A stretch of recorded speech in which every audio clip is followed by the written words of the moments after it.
YouTube? Topaz J's back with another daily review. And today's daily review, we're gonna jump into this Pusha T, more famous than rich. And you know, this is a very interesting concept because he's going in on the train of thoughts of why most people are within the music industry, man. And he's saying that these people out here want to be more famous than they are rich, and that's something that he could never get behind. How people will give up everything and such just to look like they're fucking famous, whether it be in the music industry or on Twitter, Facebook, all the social media, all of that shit, man. And I feel him to a degree. You are rather hustling backwards if you're trying to get in the music industry because you want to be fucking famous. You feel me? Like, you come into this shit knowing the game, knowing how to play the game in order for you to make enough money to live off of that shit. But me personally, my whole motivation for wanting to see the music industry has never been around being rich. That's always something nice to go along with it. It's more because it was my passion. It's something that I've always wanted to fucking do. But as you break down this track, man, produced by Boy Wonder, now, is it me or has there been a huge selection of Boy Wonder tracks that have really fallen flat as of recently? And you know,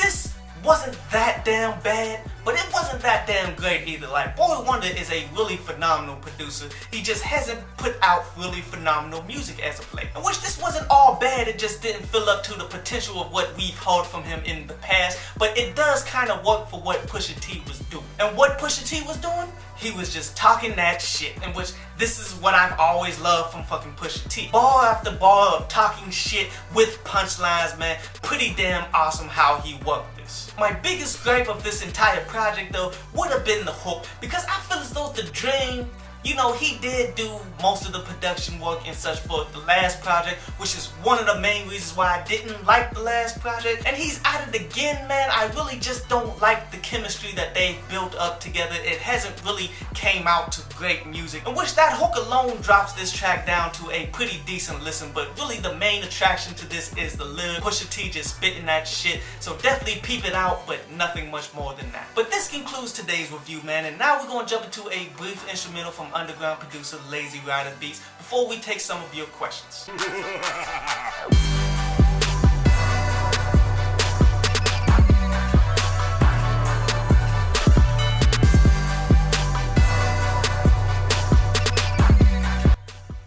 Daniel's trying to bring to my attention the fact that this Kendrick Lamar album got 11 Grammy nominations and such, man. In his continuing argument that To Pimp a Butterfly was the best album and shit so far, and man, no. If you're allowing the people who operate the Grammys to decide to tell you what albums were fucking good, you're a fucking fool, because Reasonable Doubt never won a fucking Grammy. And to be quite honest with you, this To Pimp a Butterfly was built to win a bunch of fucking Grammys, dude. It's like when they did that 8 Years a Slave or whatever the fuck it was, man. People voted for that to get a damn Oscar, even though some of those people didn't even watch that motherfucking movie. It's really just the type of album that they look for to give awards to and shit. That does not mean that it's the best motherfucking album, man. And you letting these people tell you what's hot on the streets and shit, you got to look at yourself in the fucking mirror. I hope you enjoyed the show. You can follow me at Twitter up there, and you can go to downloadpaz.com, that's down there, to read today's article.